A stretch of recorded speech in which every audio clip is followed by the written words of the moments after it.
नमस्कार प्यारे बच्चों। अभी तक हम आपकी पाठ्य पुस्तक क्षितिज और प्रतीका का अध्ययन कर रहे थे। आज हम व्याकरण प्रारंभ करेंगे और व्याकरण का प्रथम अध्याय पढ़ेंगे, वाक्य। बेटा, जैसा कि आप जानते हैं, अक्षर या जो वर्ण होते हैं उनसे हम शब्द बनाते हैं और शब्दों से वाक्य बनते हैं।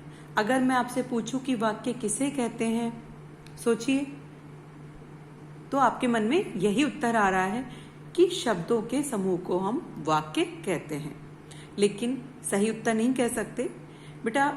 वाक्य का तात्पर्य होता है शब्दों का ऐसा सार्थक समूह जिसमें वक्ता के कथन को पूर्ण रूप से व्यक्त करने की क्षमता हो। तो कहने का तात्पर्य सबसे पहले कि वाक्य जो है सार्थक शब्दों का समूह होता है, उसमें निरर्थक शब्द नहीं होते। ये नोट्स भी हैं जो मैं आपको पढ़ा रही हूँ। इसमें जो ये नोट्स हैं, इससे भी आप अपनी गृह कार्य अभ्यास पुस्तिका में इनका अभ्यास करेंगे और कक्षा कार्य में इसे उतार लेंगे। तो सार्थक शब्दों का जो समूह है उसे हम वाक्य कहेंगे। वाक्य आपने पढ़े भी हैं 9वीं कक्षा में कि अर्थ के आधार पर वाक्य भेद। हम 10वीं में जो पढ़ेंगे वो है रचना के आधार पर वाक्य भेद। तो ये वाक्य की परिभाषा मैंने आपको बताई। अब वाक्य में जो अनिवार्य अंग होते हैं वो क्या होते हैं? हो सकता है आपने ये पहले पढ़ लिया हो और आपको जानकारी भी हो, और ऐसा मुझे लग रहा है कि आपको जानकारी होगी। कोई बात नहीं, हम इसे एक बार वापस से दोहरा लेंगे। उद्देश्य, किसी वाक्य में जिसके विषय में बताया जाता है उसे उद्देश्य कहते हैं, और उद्देश्य के विषय में जो बात कही जाती है उसे विधेय कहते हैं। एक उदाहरण के द्वारा समझेंगे, जैसे कि अमिता ने पत्र लिखा।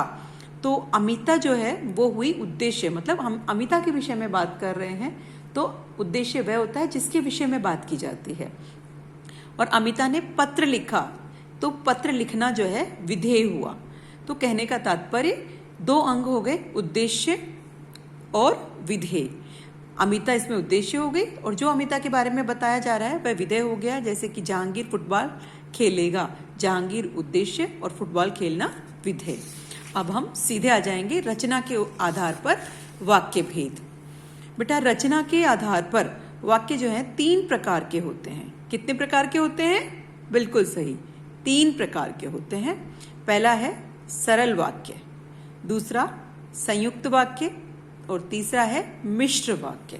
सरल वाक्य, जैसा कि हम कह रहे हैं कि जो सरल वाक्य हैं उनके बारे में पहले देखते हैं। जिन वाक्यों में एक ही क्रिया होती है उसे सरल वाक्य कहते हैं। जानते हैं आप सभी लोग, क्रिया अर्थात एक्शन, कार्य का होना। तो जहां एक ही क्रिया होगी उसे हम क्या कहेंगे? सरल वाक्य। सरल वाक्यों में कर्ता एक से अधिक हो सकते हैं, परंतु विधेय और क्रिया एक ही होते हैं। हम पूर्व में पढ़ चुके हैं कि विधेय क्या होता है। देखिए, लक्ष्मी नारायण ने मकान बनवाया, इंद्र प्रकाश को पुस्तकें 2 बनवाया, पुस्तकें 2, और रेलगाड़ी रुकी, रुकना। नर्तकी ने आकर्षक भरतनाट्यम प्रस्तुत किया, करना। इधर बस ड्राइवर ने बस बहुत तेज चलाई, चलाना। तो ये सब क्या है? क्रिया। तो इन वाक्यों में एक एक क्रिया है, बनवाया, 2, रुकी, चलाई और किया, इसलिए ये सब क्या है? सरल वाक्य। एक बार फिर से देखेंगे हम। जिन वाक्यों में एक ही क्रिया होगी उसे हम सरल वाक्य कहेंगे। ये विविध उदाहरण आपके समक्ष हैं। इनके आधार पर हम ये कहेंगे कि जहां एक क्रिया होगी उसे हम सरल वाक्य की कोटि में रखेंगे।